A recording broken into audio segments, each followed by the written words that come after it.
السلام علیکم ناظرین، میں ہوں کیا سلیم میر اور آپ دیکھ رہے ہیں اللہ ٹی وی۔ امید کرتا ہوں آپ لوگ سب خیریت سے ہوں گے، دنیا کے جس کونے میں بھی ہوں گے اللہ آپ کو اپنے حفظ و ایمان میں رکھے۔ آج کا لطیفہ کیا ہے جی؟ آج کا لطیفہ یہ ہے کہ کراچی پریس کلب نے جبران ناصر پر پابندی عائد کر دی۔ یہ تو بہت برا ہوا، اب تو کیس ختم ہو جائے گا، اب تو وہ کیس جیت جائیں گے جنہوں نے یہ چال چلی ہے، اور سارے ڈسہارڈ ہو جائیں گے۔ اور ابھی تک جتنی محنت کی گئی ہے 3 ماہ میں جو جبران ناصر نے کی ہے، وہ بھی ساری محنت ضائع ہو جائے گی، کیونکہ کراچی پریس کلب نے ان پر پابندی عائد کر دی ہے۔ بات صرف اتنی ہے کہ اللہ کی ذات عزت دینے والی ہے، ذلت دینے والی ہے۔ جتنی بددعائیں اس گروہ کو اور لعنتیں پوری دنیا سے پڑ رہی ہیں، اس سے 300 گنا زیادہ اللہ تعالیٰ نے عزت دی ہے جبران ناصر کو اور مہدی علی کاظمی کو۔ تو یہ گھٹیا چالیں چل کے کچھ بھی نہیں ہوگا، اس سے کوئی فرق نہیں پڑے گا، کیونکہ فیصلے جو ہیں وہ عدالت میں ہونے ہیں، پریس کلب میں نہیں ہونے۔ اور دوسری بات یہ ہے کہ جو عزت اللہ تعالیٰ نے جبران ناصر کو دی ہے وہ بذات خود ایک پریس کلب ہے۔ وہ جہاں پہ کھڑے ہو جائیں، ایک آواز لگا دیں نا کہ میری ذرا بات سننا، تو میرے خیال سے جس شہر میں کھڑے ہو کے وہ آواز لگائیں گے تو سارے وہاں کھڑے ہو کے ان کی بات سننے لگ جائیں گے۔ تو اس سے کوئی فرق نہیں پڑتا، لیکن اس کے اندر صرف وہ جملہ جو ہمیشہ میں بولتا ہوں کہ یہ جتنا ڈیلے ہوتا جائے گا، لوگوں کے جو اصلیت ہے اور ان کے چہرے ہیں آپ لوگوں کے سامنے آتے جائیں گے۔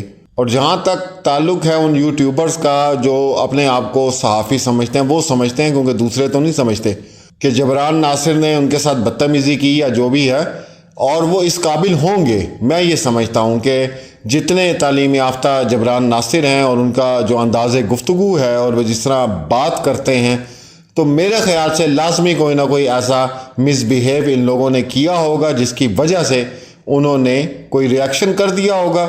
وہ بھی شدید کوئی ایسا نہیں ہوگا، ہلکا پھلکا سا انسان ہے، انسان کو غصہ آ جاتا ہے، کوئی انہوں نے بات کر دی ہوگی یا بول دیا ہوگا، جو بھی ہے۔ اور میں وہ ویڈیو دیکھ رہا تھا بلکہ ان کی، اور اس کے بعد انہوں نے فوراً ایکسکیوز بھی کر دی تھی، یہ وضاحت بھی کر دی تھی کہ تھوڑی سی جو مس انڈرسٹینڈنگ ہوئی ہے وہ اس وجہ سے ہوئی ہے۔ اب یہاں پہ بڑا کریکٹر کس کا نکلنا چاہیے تھا؟ وہ تمام صحافی جو وہاں موجود تھے، کہ اگر ایک انسان نے ان سے تھوڑی سی اگر اس طرح کی بات ہو گئی ہے یا مس بیہیو ہو گیا ہے، تو وہاں پر کھڑے ہو کے انہوں نے اس کو کلیئر بھی کیا اور ساتھ انہوں نے سوری بھی بول دیا۔ That's it. بات ختم ہو جانی چاہیے تھی نا؟ نہیں، بات یہ ہے کہ لڑائی کرنے والا جو دماغ ہوتا ہے، مسائل پیدا کرنے والا جو دماغ ہوتا ہے، تو اس کے اندر خیر کی کوئی بات ہوتی نہیں ہے، اور اگر کیا تو بالکل ٹھیک کیا، کیونکہ وہ ایک تو لوگوں نے نام رکھا، میں کبھی کسی کا نام نہیں رکھتا، لوگوں نے پاکستان کے جو عوام تھے انہوں نے نام رکھا تھا چائنا کا اکشے کمار۔ ٹھیک ہے، دیکھیں میرا اس میں کوئی قصور نہیں ہے، لیکن اس کے بعد اسی طرح کا ایک اور یوٹیوبر اپنے آپ کو جو صحافی کہتا ہے وہ داخل ہوا، تو میں نے اس میں تھوڑا سا اضافہ کر دیا کہ چائنا کا اکشے کمار اور اس کی چڈی، کیونکہ وہ شکل بھی اس کی چڈی والی ہے، کبھی آپ غور سے دیکھیے گا، 3 سے 4 انچ کا منہ ہے اس کا، چکچوندر کی طرح نکلا ہوا ہے، اور وہ بڑھ بڑھ کے آگے چڑھتا ہے، نہیں ایسے، نہیں ایسے۔ وہ تو شکر ہے جبران ناصر ہیں، میں ہوں جبران ناصر کی جگہ، میں نے تو اس کے منہ پہ ایسا تھپڑ سیدھ کرنا تھا کہ وہ یاد رکھتا کہ یہ تھپڑ مارا کس نے ہے۔ جو صحافی برادری ہے اس کو بھی اس چیز کا خیال رکھنا چاہیے کہ کیا سوال کس انداز سے پوچھنا ہے، کیسے پوچھنا ہے۔ اصل میں بات وہی ہے، پیسے انہوں نے پکڑے ہوئے ہیں، 10-12 بندے ہیں، ان کو اب سمجھ نہیں آ رہی، کیونکہ کیس ہاتھ سے نکلتا جا رہا ہے، کیا مطلب ہے نکل چکا ہے، ٹھیک ہے نا۔ تو اب جو پیسے کھائے ہوئے انہوں نے، پیچھے سے انہیں زور پڑتا ہوگا بھائی تم تو کچھ کر ہی نہیں رہے ہو، پھر وہ اس طرح کی چھوٹی موٹی حرکتیں کرتے ہیں، کبھی گھروں میں گھس جاتے ہیں۔ دیکھیں جی، ہم اپنی طرف سے بڑی کوشش کر رہے ہیں کہ ہم کیس کو خراب کر سکیں، لیکن کیس خراب نہیں ہوگا، کیونکہ اب ان لوگوں کا انجام جو ہے بہت قریب ہے، اور انشاءاللہ پاکستان کیا پوری دنیا دیکھے گی جو ان کے ساتھ ہونے والا ہے۔ اور پولیس نے جو مزید دفعات جو ہیں وہ شامل کر دی ہیں، اب تو میرے خیال سے کل کچھ رہ ہی نہیں گیا، لیکن 3 مہینے میں جو اس کیس میں ہو رہا ہے تو ان سے کوئی بھی امید رکھی جا سکتی ہے کہ صبح کیا ہونا ہے، لیکن ہماری طرف سے 99.9% جو ہے ہم لوگ بالکل ریڈی بیٹھے ہوئے ہیں کہ کل ظہیر کو گرفتار کر لیا جائے گا۔ لیکن قانونی پیچیدگیاں اور پھر وہ عدالتی کارروائیاں اور پھر بڑی بڑی چیزیں ہوتی ہیں، اس کے اندر کوئی بھی ایسی بات ہو سکتی ہے۔ اول تو انشاءاللہ اس طرح کی کوئی بات نہیں ہوگی، لیکن آپ کو پتہ ہے یہ کیس جب سے چلا ہے کس نہج پہ پہنچتا ہے اور پھر کس طرح اس کے اندر تبدیلیاں آتی ہیں اور پھر اس کا رخ جو ہے کسی اور طرف نکلنا شروع ہو جاتا ہے اور پھر اس طرح کر کے۔ تو کہنے کا مقصد یہ تھا کہ جبران ناصر کو بھائی کوئی فرق نہیں پڑتا، ٹھیک ہے؟ آپ بھی ایک جگہ کھڑے ہوں کسی جگہ پہ اور لوگوں کو آپ آواز لگائیں کہ ذرا میری بات سنیں، تو آپ کی آواز پہ کتنے لوگ کھڑے ہوتے ہیں یہ بھی آپ دیکھ لیجئے گا۔ اور جبران ناصر اگر کھڑے ہو کہ کسی کو کہتے ہیں میری ذرا بات سنا، تو وہ بھی آپ دیکھ لیں کتنے لوگ جمع ہو جائیں گے۔ تو وہاں سے ان کی پرسنالٹی اور آپ کی پرسنالٹی ظاہر ہو جائے گی کہ اللہ نے عزت زیادہ کس کو دی ہوئی ہے۔ باقی جو سوال پوچھے جاتے ہیں وہ میں نے جتنی ان کی پریس کے حوالے سے گفتگو سنی ہے، جو صحافی سوال کرتا ہے بڑے سکون سے وہ اس کا پہلے سوال سنتے ہیں، پھر اس کے بعد وہ اس کا جواب دیتے ہیں۔ تو بدتمیزی کا پہلو اس لیے کہ کسی کو بدتمیز بنانے میں آپ کا اپنا بہت بڑا کردار ہوتا ہے، تو آپ بھی تمیز کریں تاکہ دوسرا بدتمیزی نہ کرے، کیونکہ اگر آپ کسی کے باؤنڈ نہیں ہیں تو کوئی آپ کا باؤنڈ نہیں ہے۔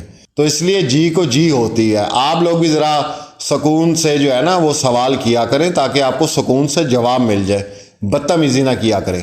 اس کے بعد جو پیپر میرے سامنے آیا ہے پریس کلب کی طرف سے کہ جناب عدالت میں بھی جانے سے جو ہے وہ روکتے ہیں صحافیوں کو، تو انہوں نے تو روکا ہی نہیں، وہ تو عدالت نہیں پہلے ایک دن پہلے جو ہے وہ حکم نامہ جاری کر دیا تھا کہ کوئی بھی پریس کا بندہ اندر داخل نہ ہو سوائے وکلا کے۔ تو یہ تمام صورتحال آپ کے سامنے ہے اور نئی جو رپورٹ ہے وہ تیار ہے، وہ صبح پیش ہونی ہے عدالت میں، اور اس کے بعد 1 تاریخ جو دے دی گئی تھی اس کی بھی وجہ یہی تھی کہ آلریڈی 1 تاریخ جو تھی وہ پیشی تھی اور اسی وجہ سے اس کو بیل بھی 1 تاریخ تک دے دی گئی تھی۔ اب صبح مزید کیا اس کے اوپر پیش رفت ہوتی ہے وہ بھی ضرور ہم آپ کے ساتھ شیئر کریں گے۔ جبران ناصر کے لیے پوری قوم کی طرف سے آپ کو سیلیوٹ ہے sir, you are great person, great اور زبردست کام کر رہے ہیں۔ ہر بندہ آپ کے کام سے بہت خوش ہے اور ہماری دعا ہے کہ پاکستان میں جتنے وکلا ہیں وہ اتنی ہی سنجیدگی سے اور اتنا ہی سیریس ہو کر وہ کسی بھی کیس کو اگر لڑیں حق اور سچ کے، تو انشاءاللہ اللہ تعالیٰ انہیں بھی عزتیں عطا کرے گا اور کامیابیاں عطا کرے گا اور پورا پاکستان ان کے لیے دعا مانگے گا۔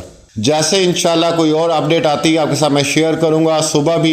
صبح انشاءاللہ جس طرح بھی جو اپڈیٹ سامنے آئے گی ضرور آپ لوگوں کے ساتھ شیئر کی جائے گی۔ اپنا اور اپنے پیاروں کا خیال رکھیں اور جو آپ کے پیارے نہیں ہیں ان کا بھی خیال رکھیں۔ ملتے ہیں اگلی ویڈیو میں، اللہ حافظ۔ ہم نے 30 تاریخ کو 17 تاریخ کے بعد پھر بیچ میں ہم عدالت بھی گئے تھے اور پھر 30 تاریخ کو ہم نے دوبارہ ایک درخواست موو کی، اور ابھی بھی جو آج آپ کے سامنے ویو تھا کہ کون سا پاکستان کا صحافی ہے جس نے میڈیکل بورڈ کی رپورٹ موصول نہیں کی، مجھے نام بتا دیجئے۔ جس انسان کا اس کیس سے تعلق ہو یا نہ تعلق ہو وہ میڈیکل رپورٹ کی فائنڈنگ جانتا ہے۔ اگر کوئی نہیں جانتا تو اس کیس کا تفتیشی نہیں جانتا اور رپورٹ آنے کے 48 گھنٹے بعد تک نہیں جانتا۔ تو یہ ایک سوالیہ نشان ہے۔ میں پھر کہوں گا میری سمجھ سے یہ بالا تر ہے کہ ایک ڈی ایس پی کے پیچھے جو کہ اپنا پروٹوکول توڑ کے، آج بھی مجھے پتہ چلا جب میں عدالت سے نکلا کہ پیچھے پورے میڈیا سے آئی او صاحب مخاطب ہوئے اور انہوں نے اپنا ویو دیا ہے۔ تو یہ ایک ڈی ایس پی صاحب کے پیچھے جو بار بار پروسیجر اور پروٹوکول اور ڈسپلن توڑ رہے ہیں، سندھ پولیس کیوں بدنامی مول لے رہی ہے؟ سندھ پولیس کیوں سوالیہ نشان کھڑا کر رہی ہے؟ سندھ پولیس کیوں نہیں ایک بہتر انسان کو، بہتر افسر کو، بہتر رسپانسبل افسر کو اپوائنٹ کر کے تمام خدشات دور کر دیتی ہے، اور ایسے انسان کو جو ہے وہ آپ انگیج کر رہے ہیں؟ اور یہ میں آپ کی نالج میں لے آؤں، منڈے کے روز میری آئی جی صاحب سے ملاقات ہوئی تھی۔ آئی جی صاحب کو میں نے خود میڈیکل بورڈ رپورٹ کی کاپی ان ہینڈ دی ہے۔ 48 گھنٹے بعد تفتیشی کہہ رہا ہے کہ کوئی رپورٹ ہی نہیں ملی۔ یہ بڑے افسوس کی بات ہے۔ میں اس لیے بھی افسوس کر رہا ہوں کہ نہ جانے یہ اے وی سی سی اور سی آئی اے کے تفتیشی ہیں، تمام جو بچے اغوا کڈنیپ ہوتے ہیں انہی کے پاس آتے ہیں۔ یہ ڈی ایس پی اور کتنے کیسز کے اندر اس طرح کی بری پرفارمنس دے کے وہ کیسز خراب کر رہا ہے۔ اس کے خلاف تو انکوائری ہونی چاہیے ڈپارٹمنٹ انٹرنل۔